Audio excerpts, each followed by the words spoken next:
കേരളത്തിൽ വാണിജ്യ സാധ്യതയേറെയുള്ള ഒരു ഹ്രസ്വകാല പുഷ്പവിളയാണ് ചെണ്ടുമല്ലി അഥവാ ബന്ദിപ്പൂ. മതപരമായും സാമൂഹ്യപരമായും ഏറെ പ്രാധാന്യമുള്ള ചെണ്ടുമല്ലിയുടെ ഏറ്റവും പ്രധാന വിപണി ഓണക്കാലമാണ്.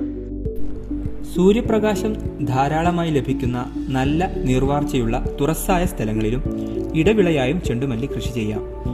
7 മീറ്ററിന് മുകളിൽ ഇടയകലമുള്ള 10 വർഷത്തിന് താഴെ പ്രായമുള്ള തെങ്ങിൻ തോപ്പുകളും 20 വർഷത്തിനുമേൽ പ്രായമുള്ള തോട്ടങ്ങളും ചെണ്ടുമല്ലി കൃഷിക്കായി തിരഞ്ഞെടുക്കാം. മണൽ കലർന്ന പശിമരാശി മണ്ണാണ് ചെണ്ടുമല്ലി കൃഷിക്ക് ഏറ്റവും ഉത്തമം. ധാരാളം ദളങ്ങളുള്ള orange, deep orange, golden yellow, lemon yellow എന്നിങ്ങനെ പല നിറങ്ങളിൽ കാണപ്പെടുന്ന ടജിറ്റസ് ഇറക്ട എന്ന ആഫ്രിക്കൻ മാരിഗോൾഡ് ഗണത്തിൽപ്പെട്ട ഇനങ്ങളാണ് പ്രധാനമായും വാണിജ്യാടിസ്ഥാനത്തിൽ കൃഷി ചെയ്തു വരുന്നത്. വെള്ള നിറത്തിലുള്ള ഇനങ്ങളും ഇപ്പോൾ ലഭ്യമാണ്. 3 അടിയിൽ താഴെ വളർച്ചയും ഒരു ചെടിയിൽ നിന്നും 800 ഗ്രാം മുതൽ 1 കിലോഗ്രാം വരെ വിളവും നൽകാൻ ശേഷിയുള്ള സങ്കര ഇനങ്ങളാണ് വാണിജ്യാടിസ്ഥാനത്തിലുള്ള ചെണ്ടുമല്ലി കൃഷിക്ക് തിരഞ്ഞെടുക്കേണ്ടത്. ഇത്തരം ഇനങ്ങൾ 6 സെന്റിമീറ്ററിന് മുകളിൽ വ്യാസമുള്ള ശരാശരി 40 പൂക്കൾ ഉൽപ്പാദിപ്പിക്കാൻ ശേഷിയുള്ളതും മൊത്തം ഉൽപ്പാദനത്തിന്റെ 50% തൈകൾ പറിച്ചു നട്ട് 60 മുതൽ 70 ദിവസത്തിനുള്ളിൽ വിളവെടുക്കാൻ സാധിക്കുന്നതുമായിരിക്കണം. വർഷം മുഴുവൻ ചെണ്ടുമല്ലി നടാമെങ്കിലും ഗുണമേന്മയുള്ള പൂക്കൾ ലഭിക്കുന്നതിന് വർഷത്തിൽ 3 വിളയെടുക്കുന്ന രീതിയിൽ ജൂൺ നടിയിൽ, ഒക്ടോബർ നടിയിൽ, ഫെബ്രുവരി നടിയിൽ എന്നിങ്ങനെ നടിയിൽ സമയം ക്രമീകരിക്കാവുന്നതാണ്.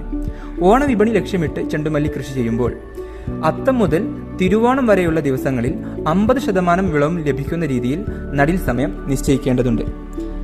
നന്നായി ഉഴുതുമറിച്ച മണ്ണിൽ കുമ്മായവും ജൈവവളവും ചേർത്ത് 1 അടി ഉയരവും 1.2 അല്ലെങ്കിൽ 1.7 മീറ്റർ വീതിയുമുള്ള തടങ്ങൾ എടുക്കുക. 2 തടങ്ങൾ തമ്മിൽ 1 മീറ്റർ അകലം നൽകുക. വേനൽക്കാല കൃഷിയിൽ തടങ്ങൾക്ക് പകരം ചാലുകൾ എടുക്കാൻ ശ്രദ്ധിക്കുക. കുമ്മായം ചേർത്ത് 10 ദിവസത്തിന് ശേഷം അടിവളമായി രാസവളങ്ങളും തടത്തിൽ ചേർത്ത് കൊടുക്കുക. 3 ആഴ്ച പ്രായമുള്ള 3-4 ഇലകളോട് കൂടിയ തൈകളാണ് പറിച്ചു നടേണ്ടത്. ഇതിനായി വിത്തുകൾ കൊക്കോപീറ്റ്, പെർലൈറ്റ്, വെർമിക്കുലൈറ്റ് എന്നിവ യഥാക്രമം 3-1-1 എന്ന അനുപാതത്തിൽ ചേർത്ത് പ്രോട്രേകളിൽ മുളപ്പിക്കുന്നു. തൈകൾ തമ്മിലും വരികൾ തമ്മിലും 1/2 മീറ്റർ അകലം നൽകി ഒരു തടത്തിൽ 3-4 വരികൾ നടാം. ഇത്തരത്തിൽ 1 ഏക്കർ കൃഷിയിടത്തിൽ 10,000-ഓളം തൈകൾ ഉൾക്കൊള്ളിക്കാം. രോഗപ്രതിരോധ ശേഷിക്കായി നടുന്നതിനു മുമ്പ് തൈകൾ 20 മിനിറ്റ് സ്യൂഡോമോണാസ് ചേർത്ത ലായനിയിൽ മുക്കിവെക്കുക. കൃത്യമായ ഇടവേളകളിൽ കളകൾ നീക്കം ചെയ്യുക. മണ്ണിൽ എപ്പോഴും ഈർപ്പം നിലനിൽക്കുന്ന വിധത്തിൽ ജലസേചനം ക്രമീകരിക്കണം.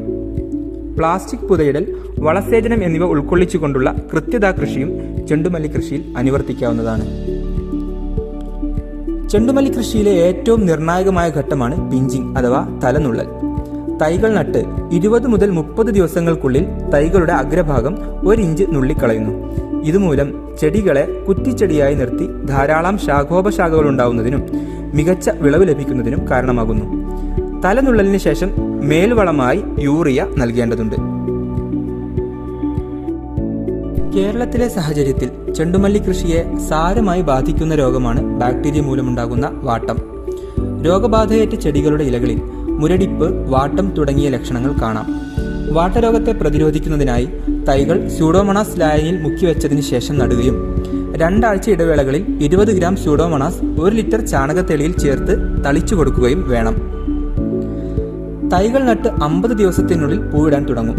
പിന്നീട് 1-1.5 മാസത്തോളം വിളവെടുക്കാം. നല്ലപോലെ വിരിഞ്ഞ പൂക്കൾ അതിരാവിലെയോ വൈകിട്ടോ പറിക്കുക. മഴയുള്ള ദിവസങ്ങളിൽ പൂ പറിക്കരുത്. വിളവെടുത്ത ഉടനെ മുള കൊണ്ടുള്ള കുട്ടകളിലോ വായു സഞ്ചാരമുള്ള ചാക്കുകളിലോ നിറച്ച് വിപണിയിൽ എത്തിക്കുക. വിളവെടുപ്പ് തുടങ്ങി ഓരോ ആഴ്ചയിലും 19-19-19 എന്ന ജലലയ വളം 10 ഗ്രാം 1 ലിറ്റർ വെള്ളത്തിൽ എന്ന തോതിൽ ചെടികളിൽ സ്പ്രേ ചെയ്യുക. ഇത്തരത്തിൽ ശാസ്ത്രീയമായ പരിചരണത്തിലൂടെ 1 ഏക്കർ സ്ഥലത്തു നിന്നും 5 മുതൽ 8 ടൺ വരെ പൂക്കൾ വിളവെടുക്കാൻ സാധിക്കും. ചെണ്ടുമല്ലി കൃഷിരീതി ഉൾക്കൊള്ളിച്ചുകൊണ്ടുള്ള